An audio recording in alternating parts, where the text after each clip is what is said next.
Hello दोस्तों, आपका डर कैफे में स्वागत है।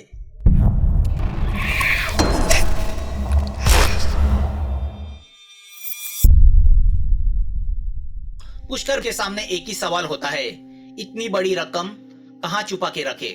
उस कतोला के सुनसान घर में छुपाना क्या ठीक रहेगा? अगर नहीं, तो फिर इन पैसों के लिए सबसे महफूज जगह कौन सी है? कोलकाता के एक देसी बार में टिल्लू खत्री और मन्नूलाल शराब पी रहे होते हैं। उनका वो रोज का काम था। मध्य प्रदेश और उत्तर प्रदेश में पुलिस उनको तलाश कर रही थी। कितने सारे गुनाह उनके नाम पे थे। कम से कम 20 डकैती और दर्जनों मर्डर उनके नाम पे थे। मन्नू टिल्लू से कहता है, हम कोलकाता कितने दिन रहेंगे? कुछ दिन और। तेरी वजह से कुत्ते की तरह भाग रहे हैं टिल्लू। अगर तू कल्लू पे जोर नहीं देता तो शायद हमें पैसे मिल गए होते। मुझे क्या पता था उसे दिल का दौरा पड़ जाएगा। साले ने पैसे का ठिकाना बताने के पहले ही दम तोड़ दिया। पुलिस अभी भी हमें ढूंढ रही है। टिल्लू शराब का घूंट लेते हुए बोलता है, आगे कुछ पता चला? मन्नू चकली का टुकड़ा उठाते हुए पूछता है। हाँ, बड़ी मुश्किल से रानी का पता चला है। रानी वही ना, धंधे वाली जिसके साथ कल्लू सोता था? हाँ वही। मगर वो तो मर गई थी ना? नहीं, कोठे से भाग गई थी और कोलकाता में कहीं छुपी हुई थी।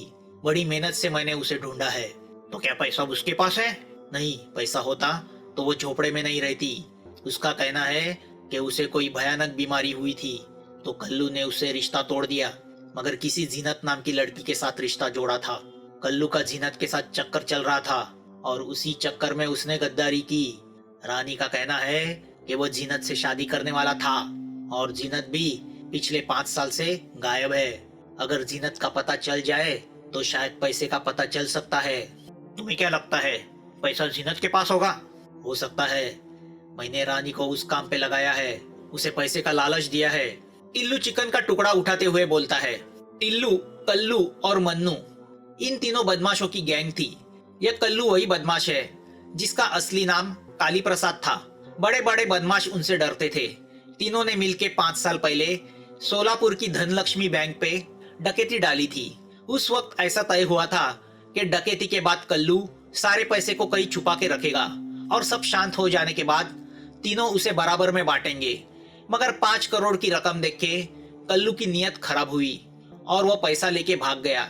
रानी से टिल्लू को पता चला कि वो जीनत के साथ नागपुर के एक गेस्ट हाउस में रुका हुआ है।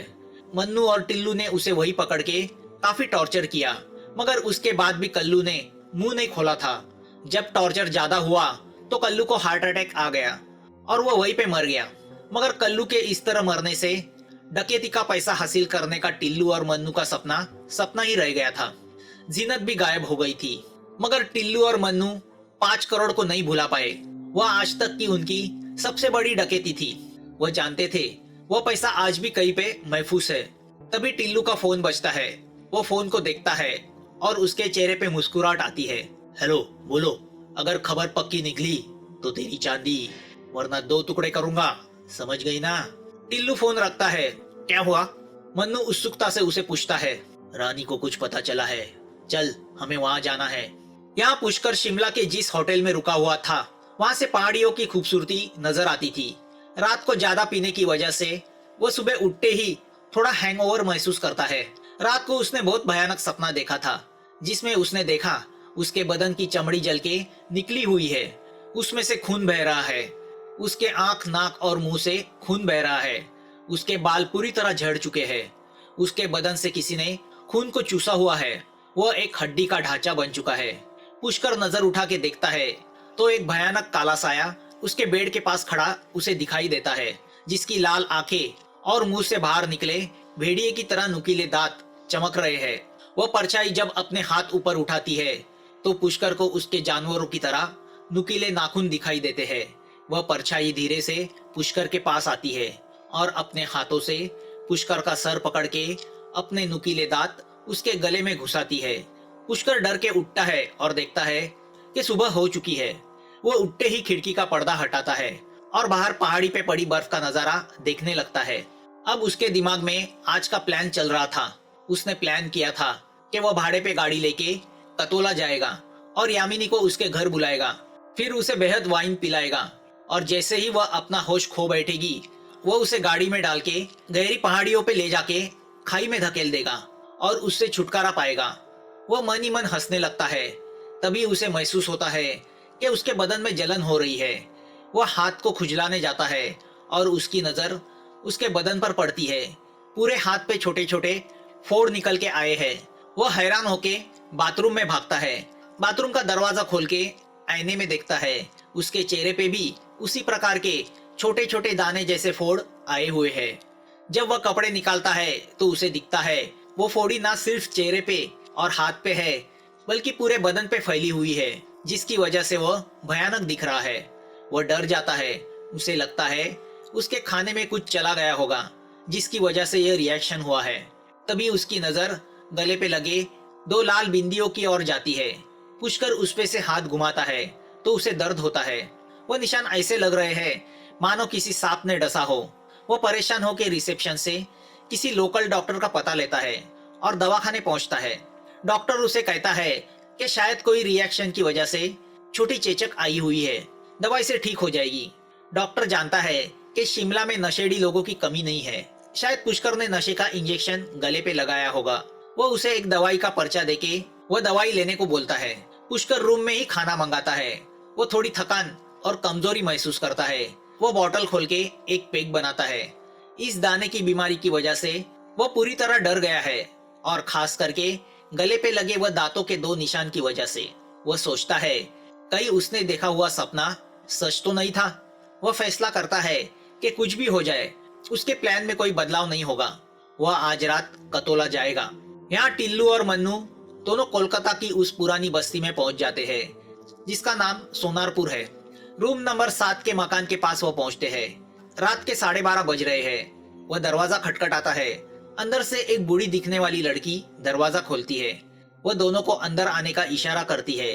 जैसे ही टिल्लू और मन्नू अंदर आते हैं, वह एक बार बाहर झांक के देखती है, फिर दरवाजा बंद करती है।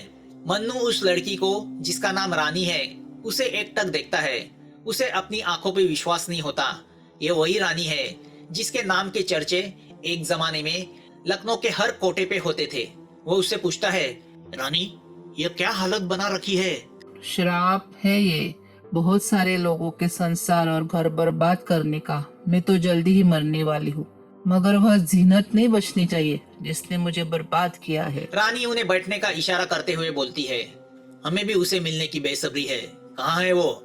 टिल्लू बैठते हुए पूछता है। शिमला। शिमला? सुनने में आया है कल्लू ने मरने से पहले उसे वहाँ घर खरीद के दिया था।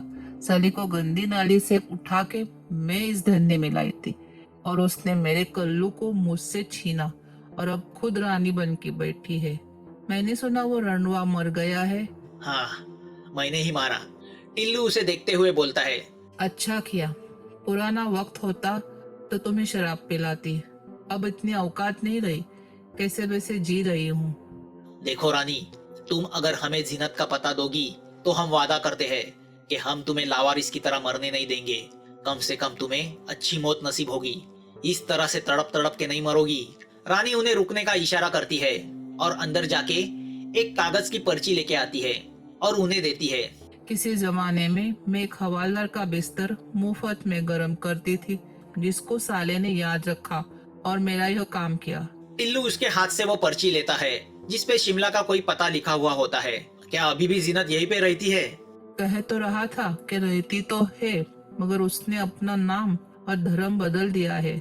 उसका नया नाम पता नहीं, वहाँ जाके तुम पता करो, मगर उसे बड़ी गंदी मौत देना। ठीक है, शराब नहीं तो नहीं, कम से कम पानी तो पिलाओ। कितनी गर्मी है कोलकाता में। रानी मुड़ के अंदर रसोई घर में जाती है। टिल्लू खड़ा होके जेब से बड़ा रामपुरी निकालता है और रसोई घर की ओर बढ़ता है। उसके हाथ में चाकू देख के मन्नू के चेहरे पे डर फैल जाता है। उसने ये नहीं सोचा था कि टिल्लू ऐसा कुछ करेगा। रानी रसोई घर में 2 ग्लास में पानी भर रही होती है।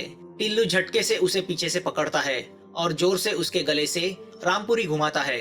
रानी के कमजोर गले से बचा कुचा खून बाहर निकल आता है। वो नीचे जमीन पे गिरती है। उसकी बॉडी थोड़ी थरथराती है और शांत हो जाती है। मन्नू अंदर आता है।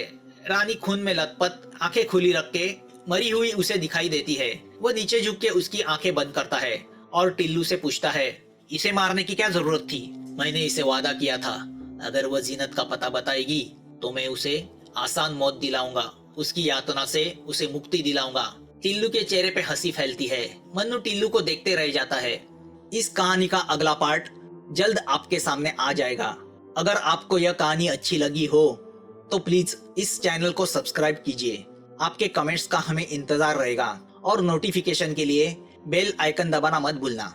जल्द मिलेंगे एक नए डर के साथ। Thanks for watching.